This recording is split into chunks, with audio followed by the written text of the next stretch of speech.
Okey, Assalamualaikum kepada abang dan adik-adik. Abang daripada mana abang kita?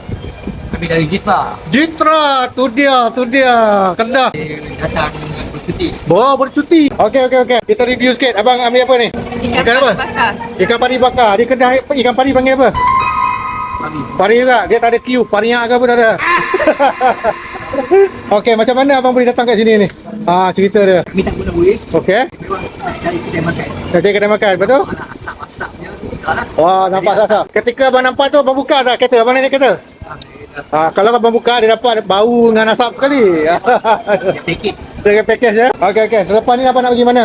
Sekitar sini. Lepas tu balik ke tu. Balik ke Jitra?